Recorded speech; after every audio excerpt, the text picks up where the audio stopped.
welcome to Italy. Ant and I are here for the launch of the new Maserati MC PURA.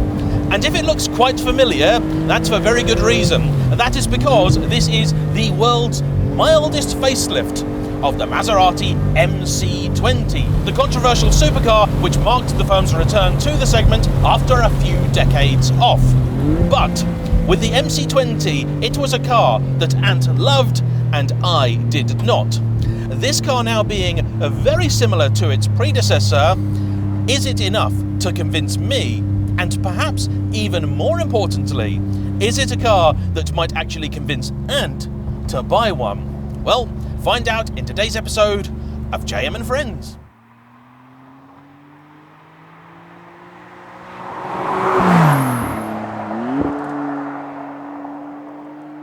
So the difference is this time we are in the Cielo, the open top one with the electrochromatic glass in the roof, which we tested out yesterday, and it does seem to work quite well. Yeah, it does. At the press of a button, it will turn from transparent to opaque. Quite cool and standard for the Cielo, which goes some small way to explaining its £30,000 price increase over the regular coupe, which actually, we were both pleased to hear, still starts at more or less the same price as it did. So it's £205,000 for the fixed roof and £235,000 for this, the folding hardtop. However, with the MC PURA, Maserati are really going big on their Fuoriseria program, which is their equivalent to the likes of Ferrari's tailor-made, Aston Martin's Q, and so on and so forth. Basically, a way to extract more money out of customers. And I'm not exactly sure how expensive this car is that we're driving, but I think at a conservative estimate, £300,000 to £320,000. The good thing about these cars is they do seem to command a premium also on the used market, well, as far as we know for the MC20, and I'm expecting the same will be true for this one. However, part of that I think is just that there's so few of them available because there's also so few people that bought them.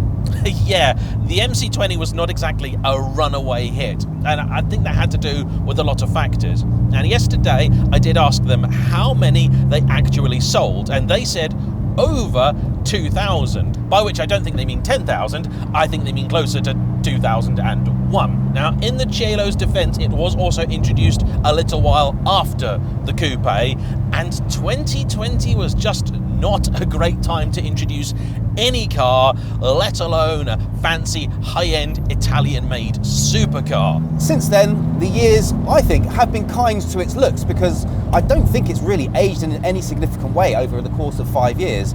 And I think the subtle tweaks that they've made to the appearance of the outside of the car actually do slightly improve it. I never really liked the nose on the first one, and the first thing I wanted to do when I was looking at buying one of these was actually change the front splitter so that it actually had a flatter profile overall.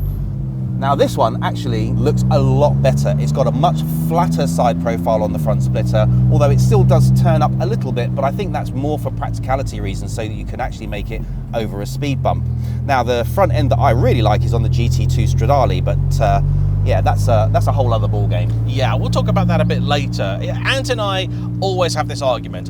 I'll send him a car and he'll go, oh no, I want the splitter to be down here, just scraping over the tarmac. And I go, yeah, cool, that's great, until you come to the first speed hump, which I know where you live, won't take long, and then your lovely bit of carbon fibre will be destroyed. And on the subject of carbon fibre, this car has a lot of it.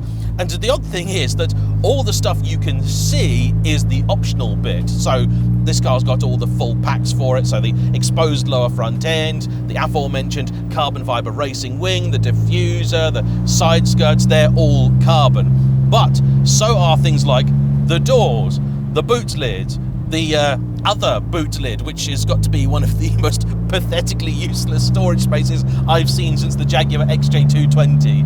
I mean, it's got the owner's manual in it, and it's basically full. But the carbon on this I do really like. I think it's really beautifully done. I love the satin carbon on the interior, the gloss carbon on the outside, although you can get satin on the outside, and it looks really nice when you've got the satin paint finish as well. But my preference definitely is the glossy finish on the outside, satin on the inside. But apart from that, they haven't really changed much, have they?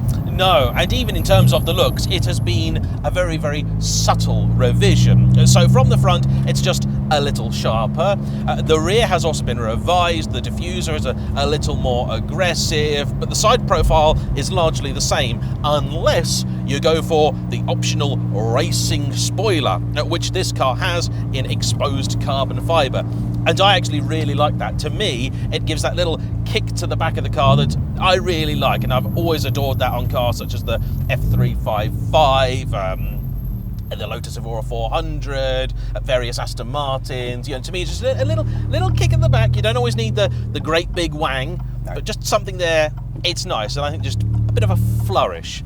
I also love this colour.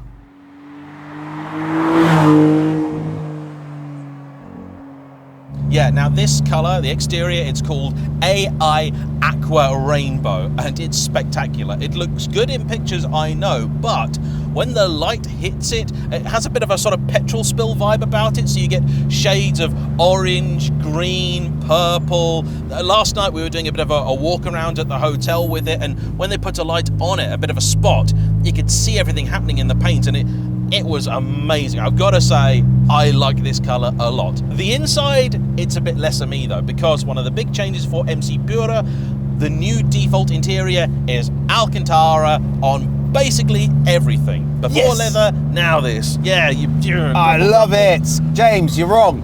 Leather's boring. Alcantara, race car. And it's not a race car. Oh yeah, but supercars should feel like race cars, in my opinion. Yeah. The interior is not the thing that you're spending a great deal of time looking at unless you're a passenger. The thing that you're looking at is the road ahead.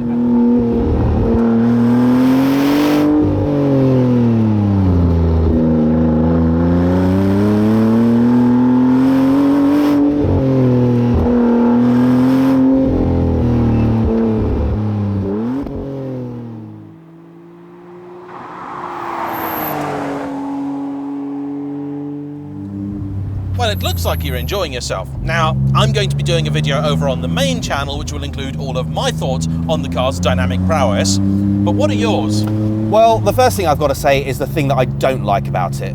The brakes. The brakes work. They stop you really, really well. The problem is, it's the feel and the feedback that's missing. Yeah. Now, this is a brake-by-wire system. It's similar to the Giulia Quadrifoglio, and we weren't big fans of that. Basically, it does feel like the brake pedal and the brake system are entirely divorced from one another, and it's a one-way system. There is no feedback, no response coming from the pedal. And this is so frustrating because the fact it's a brake-by-wire system doesn't mean it has to be bad. Honda did it in the NSX 10 years ago, and it was perfect. Now, I know you've not had a chance to sample that car, but take my word for it, it is brilliant. You wouldn't know it's effectively a digital pedal. Now, the frustrating thing is, I've actually used professional simulators, and professional simulators are literally digital braking systems, and you can get adjustable brake pedals that allow you to tune the exact amount of brake pressure that you get and the amount of brake feedback that you get. And that's on a computer. Now, if you could do that on a computer, why can't we do that on an actual real car? It doesn't make any sense to me whatsoever. What about the rest of it? The rest of it, I like, and I like it a lot. The turning on this car is fantastic. It's very, very stable in the corners. You have complete confidence. The thing is, the steering is just a little bit numb. I would say, just a little bit. They filtered it. Yeah, it's been, filtered. Yeah. You are James the Thesaurus Martin. Filtered is exactly the word. I want a greater connection with those front wheels because it does feel like they're doing a great job. Oh yeah, but it tips in so keenly. Oh, so good. He was committed. He was. That was almost had a knee down. But unfortunately, I'm not getting to experience as much of that lovely turning through the steering wheel as I'd like. Certainly feeling it through the lateral G's of the corner, but not through the steering. Also, something I'd really like to compliment Maserati on is the seating position, because there are so many supercars that just do not get that right. This, I think, is brilliant. And also, I don't feel like my feet are compromised in terms of being dramatically offset, and I feel like I've got enough room between the throttle and the brake pedal to actually make sure that I'm only pressing one of them at a time. Other cars I've driven don't necessarily have that clear distinction. Oh, you mean just about anything made by an Italian company pre-2000? Pretty much, yeah. In fact, to be honest, even the spacing on the pedals on my Lamborghini Gallardo, they're not great.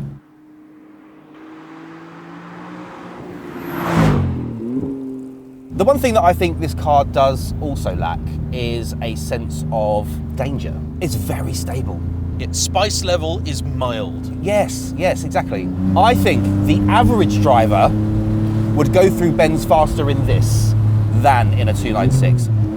I would have more confidence in this. Okay, just as I was saying that it's not that spicy, I've got a little bit of a steppage on the rear end. You're saying how the thing feels all confidence inspiring and everything else, and to a great extent I agree with you entirely, because it does feel very neutral in everything that it does. The steering, the chassis, this drives more like, to me, a big sports car than a supercar. However, there is one big problem with this for me, and I know it's one for you as well.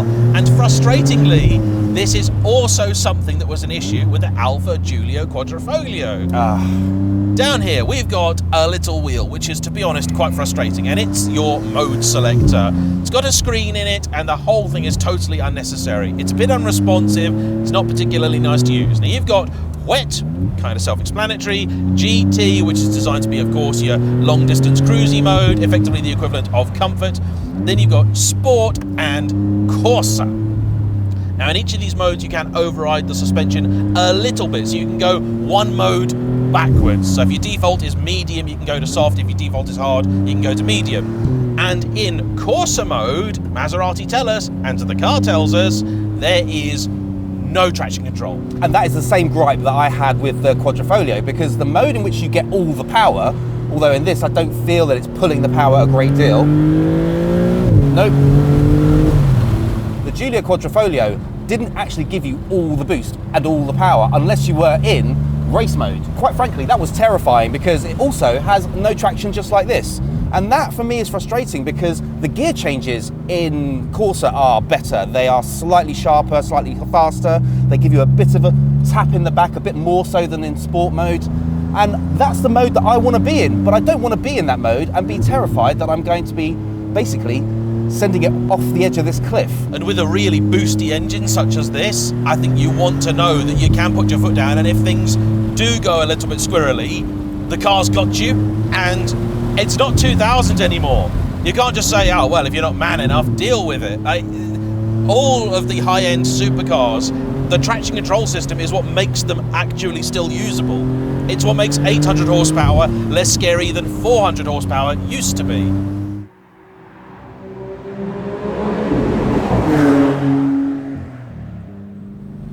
And the other thing that we don't like is the sound. Everyone says the same.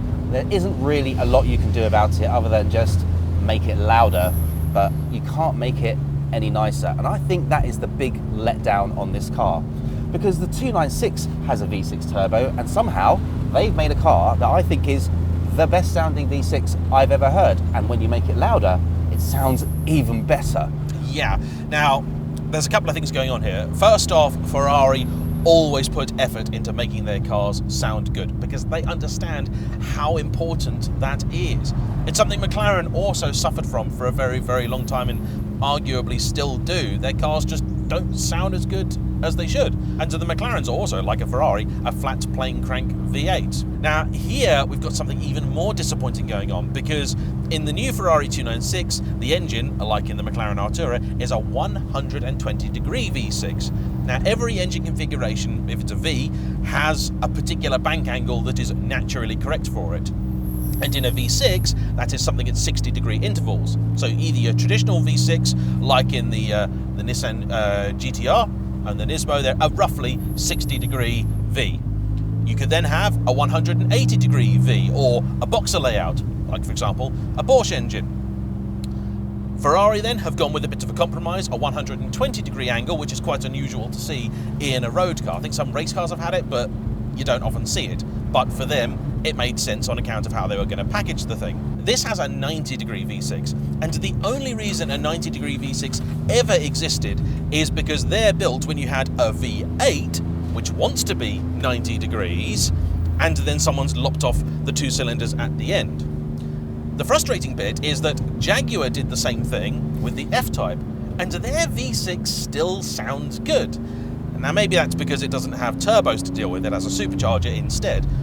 This one's just frustrating, and again, I can't believe this, we're coming back to the same thing, the Alfa Giulia Quadrifoglio. Maserati will claim this is an all-new 100% Maserati engine. That's just not true. This is effectively the same base unit as in the Giulia Quad, which is related to that in the Ferrari California T and so on, but with Maserati specific heads.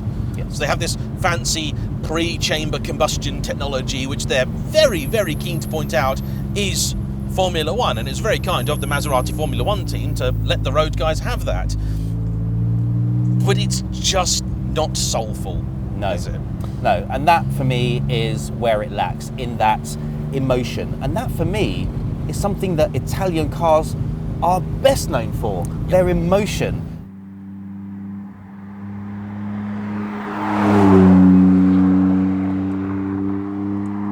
I don't want to be completely negative about it. And the reason I don't want to be completely negative about it is because despite all of that, given the prices of a used MC20, I would have one. Mm-hmm. Not a Cielo because it's well out of my price range, but I certainly would have the coupe. Yeah. But would I buy a brand new Pura? Not after the depreciation I've seen before. And I dare say the finance rates are going to be pretty poor. Well, yeah, they will be because of the depreciation. And I think the really big problem that this car has is if you ask yourself the basic question, if I owned an MC20, what reason would I have to buy a Pura? I can't think of one.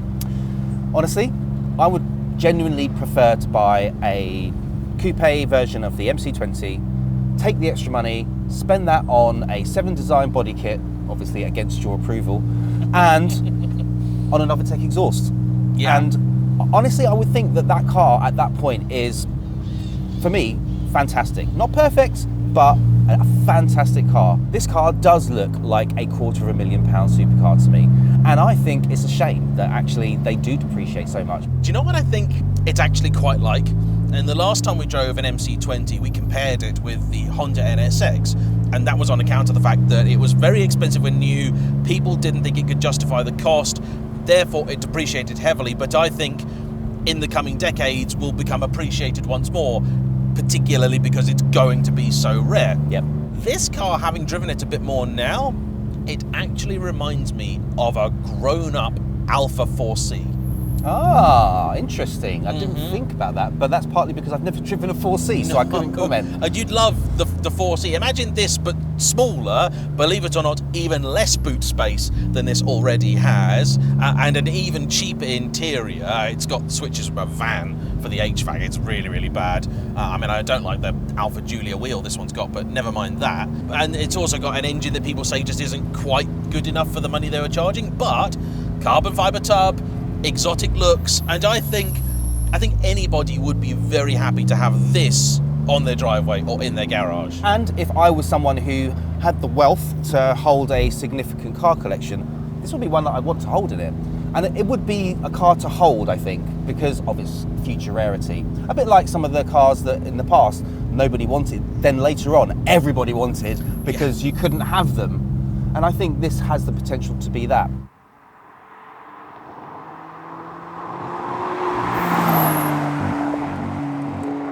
Maserati have obviously tried to revive this car, but I am not convinced that they've done enough to convince us that this car is worth buying any more than the previous MC20. Yeah, and it would be fine if what they did was simply say, guys, we've rebranded the MC20. That's it. But they're trying to make out that this is a new car. However, all the press releases, all our conversations with them make it very, very clear this is just, it's not even a facelift. I think to call it a facelift feels somewhat disingenuous. This is just a continuation of the same thing with some new options for the paint, some very, very ugly wheel choices as well, and some more ways to extract even more money from the customer. I would love to have seen them spend some real time, particularly on the interior front. Like the exterior, like I say, it's already a nice looking car, right? It has grown on me over the years. But in here, it just doesn't feel quite the price. The touch points and things are just not quite good enough. However, this trip has presented us, and more specifically Ant, with one very particular problem, which is that parked outside our hotel yesterday, we found not an MC PURA, but the GT2 Stradale. Effectively Maserati's version of the GT3 or a Speciale, or something like that. A road-going version of their race car. Nowhere near as hardcore as the mad MC Extrema, which was about £1 million or so.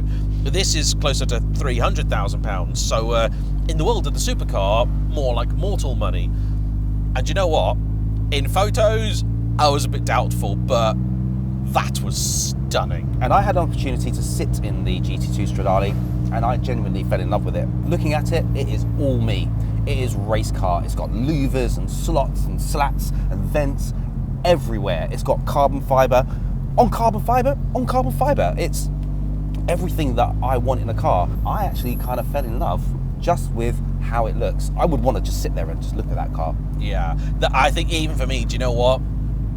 Having sat there and looked at it, the MC20, I think I would always look at this and think, I could have had a 296. I could have had a McLaren 750S or something like that.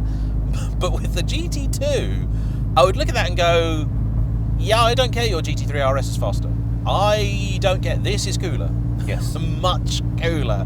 And with a bit of luck, next year, we'll be able to have a go of that. The weather is beautiful here in Italy, but sadly, back home in Blighty, it is not. But it is the car that I'll be thinking about when we're back home, hoping and waiting for the day that I actually get to drive it. Now, of course, despite all the criticisms we had about this car, which are because we really wanted it to be really, really good, once the coupe version of the Pura has been on the market for long enough, then actually that would be a car I would consider buying, albeit second-hand. And for that to happen, I'm going to need some of you to actually want it and some of you to actually buy it brand new. Test drive one. You never know.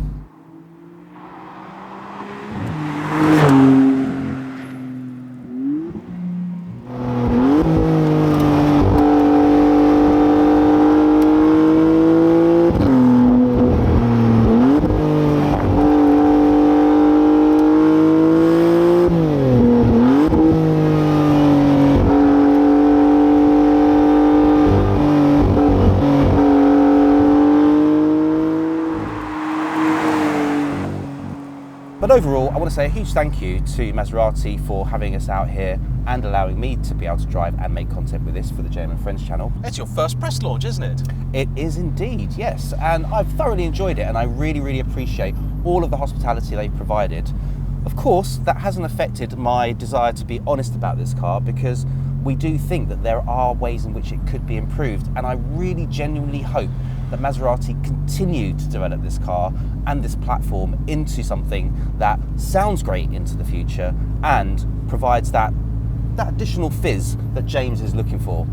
Who knows, maybe the GT2 Stradale is that, and along the lines of other manufacturers, sometimes that is the car that becomes the base version of the next generation. But you'll have to wait to find out if that is going to be the case, so make sure you subscribe, hit the bell icon, and click like on this video. And tell us in the comments, what do you think? Do you like the design? Do you like the look of this car? What will it take to make you want to buy one? This, a 296, or an Artura? Where's your lottery win going? Anyway, thanks for watching, everybody. We'll catch you next time here at JayEmm and Friends. Bye-bye.